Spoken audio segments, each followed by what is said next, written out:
Good morning बच्चों। आज first year की क्लास में जो टॉपिक मैं पढ़ा रहा था तो आइसोमरिज में मैंने दो चीज़ें बता दी आप लोगों को। मेरे पहले वाले लेक्चर में मैंने आपको बताई थी कि चेन आइसोमरिज और second is the position isomerism. Third बेटा आइसोमरिज बहुत इंपॉर्टेंट है जिसको हम बोलते हैं फंक्शनल आइसोमरिज। तो बेटा ये सारे के सारे पार्ट जो थे मैंने स्ट्रक्चरल आइसोमरिज के समझा रहा था। स्ट्रक्चरल आइसोमरिज का ये पार्ट था। तो बेटा फंक्शनल आइसोमरिज की हम जब बात करते हैं तो एक चीज दिमाग में रख लो, functional having same the molecular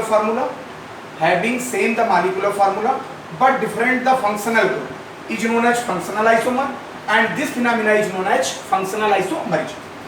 तो यह कह सकते हैं जिन कार्बनिक यौगिकों के अणुसूत्र समान लेकिन क्रियात्मक समूह में भिन्नता हो, क्रियात्मक समावृत्ति, और पूरी घटना क्या कहलाएगी, क्रियात्मक समावृत्ता कहलाती है। क्लियर हो गया। अब जैसे मैं एग्जाम्पल मेन होता है बेटा इसमें एग्जाम्पल पकड़ना और समझना इसको। जैसे फॉर एग्जाम्पल हमने ले लिया C2H6O, एक मॉलिक्यूलर फार्मूला तुम्हें दे दिया गया। मॉलिक्यूलर फार्मूला क्या दिया गया, C2H6O। अब इससे कहा गया कि पॉसिबल स्ट्रक्चर बना के ये बताना होगा।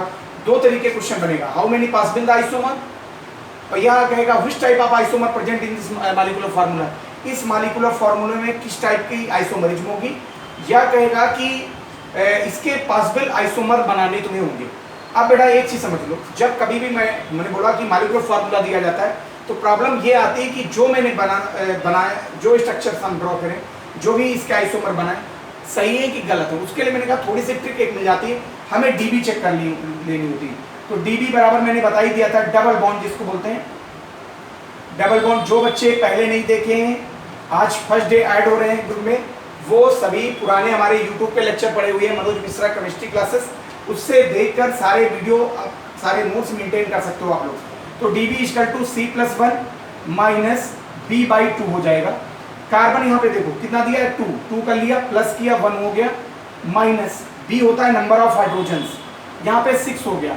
अब देखो पॉसिबल प्रॉब्लम क्या आती है, जहाँ पे ऑक्सीजन होता है वहाँ पे चांसेस होते हैं डबल बॉन्ड होने के, लेकिन अब यहाँ पे सॉल्व करो तो ये आएगा, देखो 3 हो गया और ये 2 3 हो गया, 3 - 3 = 0। मतलब ऑक्सीजन होते हुए भी इसमें कोई भी डबल बॉन्ड नहीं लगना है। तो अब स्ट्रक्चर बनाना इजी हो गया, हमको कोई भी ऐसा स्ट्रक्चर नहीं बनाना है जिस पे डबल बॉन्ड हमारा लगे। तो अब बेटा हम लोग करेंगे क्या, एक तो मैं क्या करूंगा, डबल बॉन्ड लगना नहीं, एक ऑक्सीजन करके इस साइड में CH3 कर दिया और यहाँ पे CH3 किया। तो यदि हम देखें इसका नाम तो ईथर है, ये ईथर बन गया, एक फंक्शनल ग्रुप ईथर बन के आ गया। यदि इसका कॉमन नेम देखें तो डाईमेथिल ईथर बोलते हैं। क्या बोलेंगे, डाईमेथिल ईथर बोल देंगे बेटा, 2 मेथिल है इसलिए डाईमेथिल ईथर बोलेंगे, या इसको बोल देते हैं मिथॉक्सी, आईपीएसी में बोलेंगे मिथॉक्सी मीथेन बोल देते हैं। क्या बोलेंगे, मिथॉक्सी, ये मेथिल में एल्कोक्सी लग जाता है, एक कार्बन इसलिए एन हो गया, methoxy methane is the name of IUPAC name. एक तो स्ट्रक्चर ये बन गया, और दूसरा यदि इसी फार्मूले का दूसरा स्ट्रक्चर देखें, देखो एक स्ट्रक्चर ये बना और ये दूसरा इसका देख ले, तो बेटा एक ये भी तो बन जाएगा CH3 CH2 और ये बेटा OH। अब देखो 3 2 5 1 6 हो गए, 2 कार्बन है, 1 ऑक्सीजन, कहीं पे भी डबल बॉन्ड नहीं लगा हुआ। क्लियर हो गया। अब मींस ये हमारा क्या है, एल्कोहल है, एल्कोहल हो गया। अब बेटा देखो having same the molecular formula but different the functional group, ये ईथर फंक्शनल ग्रुप अलग होता है, एल्कोहल फंक्शनल ग्रुप अलग है, दोनों के फंक्शनल ग्रुप क्या हो गए, डिफरेंट हो गए। जब ऐसी कंडीशन होगी वहां पे ऑलवेज होगी फंक्शनल आइसोमरिज्म। एनी प्रॉब्लम किसी को? बेटा एक चीज मैं बता दूं, जब फंक्शनल ग्रुप भी डिफरेंट है और तो फिजिकल भी प्रॉपर्टी उसकी डिफरेंट होगी। एल्कोहल इज अ यूज ना स्पिरिट ऑफ वाइन बोलते हैं इसको, विनेगर में सब में यूज होता है। एल्कोहल वाइन है, शराब है, जबकि ईथर का यूज किया जाता है प्रिंटिंग प्रेस में। तो इट मीन्स दोनों के बीच में बहुत ज्यादा मेजर डिफरेंस है। क्लियर हो गया। तो फंक्शनल आइसोमरिज्म के बाद एक आइसोमरिज्म, फोर्थ आइसोमरिज्म हमारे पास बचता है। फोर्थ आइसोमरिज्म है, आज आइसोमरिज्म की स्ट्रक्चरल आइसोमरिज्म बहुत अच्छे से समझ लो और इसके नोट्स बना के हमें ग्रुप पे सेंड करो, नोट्स बना लो अच्छे से बेटा। इसके बाद फोर्थ आता है जिसको हम बोल देते हैं मेटा आइसोमरिज्म। क्या बोलेंगे, मेटा आइसोमरिज्म। मेटा आइसोमरिज्म जिसको हिंदी मीडियम वाले बच्चे देख लें, मध्यावयता समावयता बोलते हैं।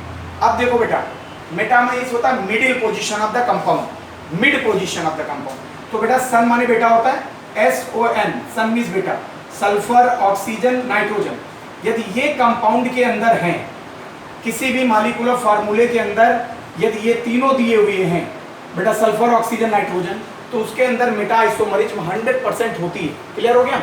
अब जैसे मान लीजिए इसकी डिफिनेशन देखना चाहें तो having same the molecular formula but differ the meta position is called the meta isomer and this phenomena is known as meta isomerism. मतलब जिन कार्बनिक यौगिकों के अणुसूत्र समान लेकिन मध्य की अवस्था में भिन्नता हो, मध्यावयता समावयवी, और ये घटना क्या कहलाएगी? मध्यावयता समावयता कहलाती है। जैसे सपोज दैट C5H10O, मान लीजिए ये दिया हुआ एक मॉलिक्यूलर फार्मूला दिया है, यदि इसकी हम डीबी निकालें तो डीबी बराबर क्या हो जाएगा? C+1 माइनस B/2 होगा। कार्बन हो गया कितना? 5+1 माइनस 10/2, तो ये बेटा 5 हो गया। ये कितना हो गया? 6 C5H12O होगा, सॉरी, तो ये 12 कर लो तो ये कितना हो जाएगा? 6 हो गया। 6 माइनस 6 इक्वल टू 0, मतलब कोई भी इसमें भी डबल बॉन्ड नहीं बनना है। तो यदि हम मेटा पोजीशन देखें तो बेटा देखो एक पास में ये बन जाएगा CH3 CH2 CH2O CH2 CH3, एक ये आ गया। अब बीच की पोजीशन बेटा ये मिड पोजीशन दी हुई है यहाँ पे। क्लियर हो गई? अब इसका नाम लिखना चाहें तो हम बोलेंगे इथाक्सी प्रोपेन हो जाएगा। एनी प्रॉब्लम किसी को? इथाक्सी प्रोपेन हो गया। यदि बेटा इसका सेकेंड देखा जाए पार्ट, तो यदि इसका हम दूसरा पॉसिबल स्ट्रक्चर बना लें तो ये इस कार्बन को इस ग्रुप में शिफ्ट कर दें तो हमारा बन के आ जाएगा CH3 CH2O CH2 CH3। अब इसको क्या बोलेंगे? इथाक्सी। देखो दो कार्बन है, एथिल हो गया, एथिल में एल्कोक्सी जोड़ो, इथाक्सी हो गया। दो कार्बन है, इथेन हो गया, इथाक्सी इथेन। अब बेटा देखो क्या हमने चेंज किया? Only the position of oxygen.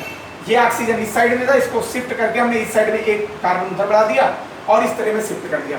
तो दोनों फार्मूलों में, दोनों स्ट्रक्चर में मेटा पोजीशन डिफरेंस हुआ, लेकिन स्ट्रक्चर में डिफरेंस है, इसलिए स्ट्रक्चरल आइसोमरिज्म का पार्ट हो गया हमारा कौन सा?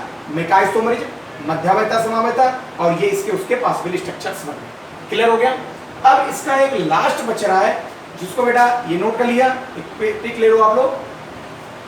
फिर इसके बाद देखो यहाँ पे, यदि इसके बाद हम लोग देखते हैं बेटा इसको, तो हमारे पास क्या आ जाता है समझो अच्छे से।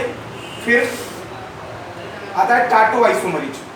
Tautomerism very most important.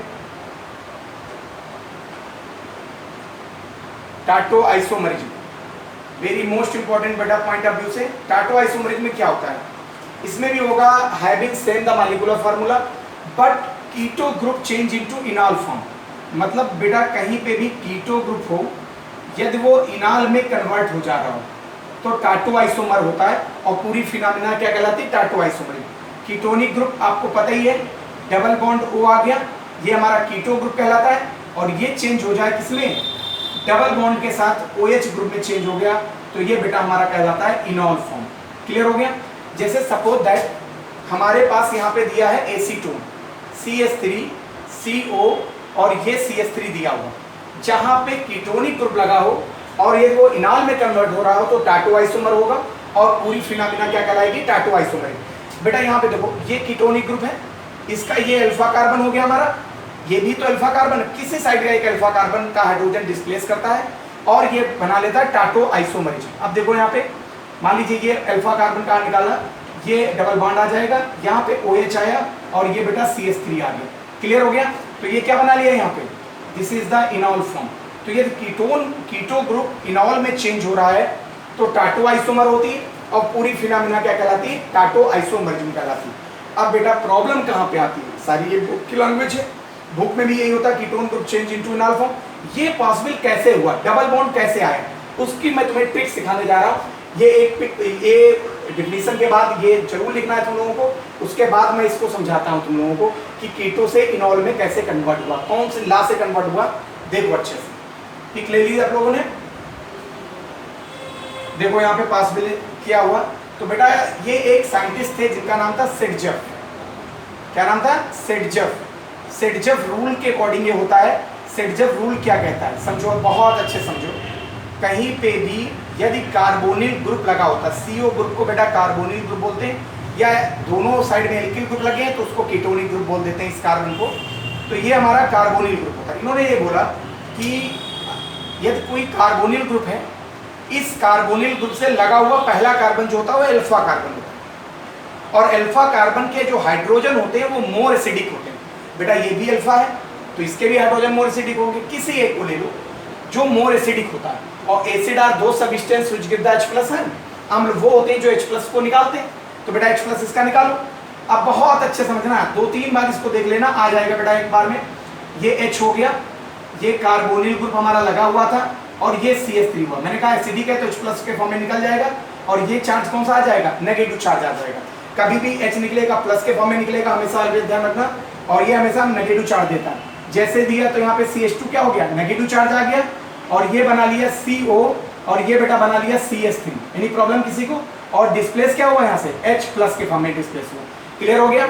अब बेटा यदि नेगेटिव चार्ज केमिस्ट्री में मूव करता है तो बॉन्ड बनता है। बॉन्ड बनने के 3 तरीके, प्लस माइनस मिलेगा तो बॉन्ड बनेगा, लोन पेयर केमिस्ट्री में कभी भी मूव कर जाए, रिजोनेंस में देखा होगा, बॉन्ड बनता है। यदि माइनस चार्ज भी कभी भी केमिस्ट्री में मूव करता है तो भी बॉन्ड बनता है। 3 तरीके से बॉन्ड का फॉर्मेशन होता है। अब ये जब बॉन्ड बनाया तो कार्बन वैलेंसी गिनो 1 2 3 4, और ये आया तो 5 हो गए, 5 हो नहीं सकती, 4 रहती है सर। ये बॉन्ड टूट गया, पाई बॉन्ड था, हाईली रिएक्टिव होता पाई बॉन्ड, ये क्लीवेज कर गया। जैसे क्लीवेज किया, अब देखो क्या हो जाएगा, CH2 डबल बॉन्ड CO पे क्या आ गया बेटा, नेगेटिव चार्ज, और ये बना लिया यहाँ पे CH3। क्लियर हो गया? अब ये नेगेटिव चार्ज अटैक करेगा इस H+ को रिसीव कर लिया, और इसने बना क्या दिया, CH2 डबल बॉन्ड COH हो जाएगा ये, और ये बना लिया CH3। अब देखो यहाँ, दिस इज द कीटो, ये कीटो यहाँ पे बनाया था, ये कीटो ग्रुप था, और ये चेंज होके किसमें कन्वर्ट हो गया, this is the form of इनॉल। Clear हो गया? एक बार पिक ले लो, और ये तुम्हारा स्ट्रक्चरल आइसोमरेज क्लियर हो गया। नेक्स्ट लेक्चर में हम आपको स्टीरियो आइसोमरेज समझाएंगे, उसे भी डीप समझना है। थैंक यू बच्चों।